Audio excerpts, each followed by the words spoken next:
नमस्कार, time to cook चॅनलवरती आपल्या सर्वांचे मनपूर्वक स्वागत आहे। आज आपण बनवणार आहोत साबुदाणा सरबत। त्यासाठी सर्वप्रथम आपण एका पातेल्यामध्ये 1 ग्लास पाणी गरम करून घेतलेले आहे। त्यामध्ये जेल पावडर टाकलेली आहे आणि आता हे मिक्स करून घ्यायचं आहे आपल्याला चांगलं। सर्व पावडर विरघळल्यानंतर आपल्याला ते कंटेनरमध्ये ओतून घ्यायचं आहे सेट करण्यासाठी। तर मी इथे माझ्याकडे छोटा कंटेनर आहे, त्यामध्ये ओतून घेतलेलं आहे। आता हे आपण फ्रीज मध्ये सेट करण्यासाठी ठेवणार आहोत 15 ते 20 मिनिटं। तोपर्यंत इथे मी एक पातेलं घेतलेलं आहे। पातेल्यामध्ये 1 ते 1.5 ग्लास पाणी टाकलेलं आहे साधारण। त्यामध्ये आपण अर्धा कप साबुदाणा शिजवून घ्यायचा आहे।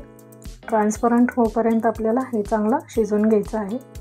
असा ट्रान्सपरंट झाला की आपण तो चाळणीमध्ये टाकून गाळून घ्यायचा आहे आणि त्यावरती आपल्याला गार पाणी टाकायचं आहे। असे आपल्याला ट्रान्सपरंट साबुदाणा हवा आहे।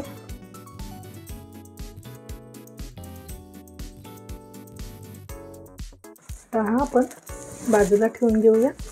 आता आपल्याला एक बाउल घ्यायचा आहे। बाउलमध्ये घट्ट दूध घेतलेलं आहे मी, अर्धा लिटर दूध घ्यायचं आहे आणि त्यामध्ये आपल्याला रोज सिरप टाकायचा आहे। साधारण हे 50 मिली रोज सिरप घेतलेला आहे मी, म्हणजेच 2 मोठे चमचे। आणि साखर घ्यायची आहे आपल्याला, 2 चमचे मी साखर टाकलेली आहे।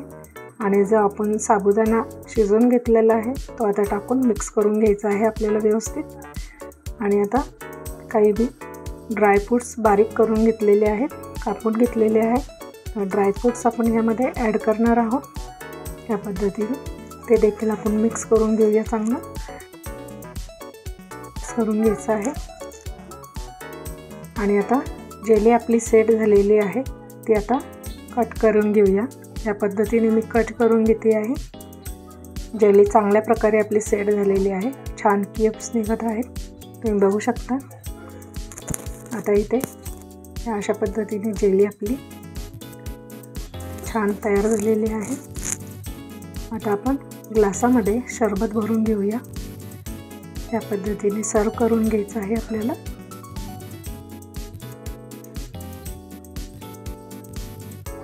आणि आता क्यूब्स त्यामध्ये टाकून घ्यायचे आहेत आपल्याला।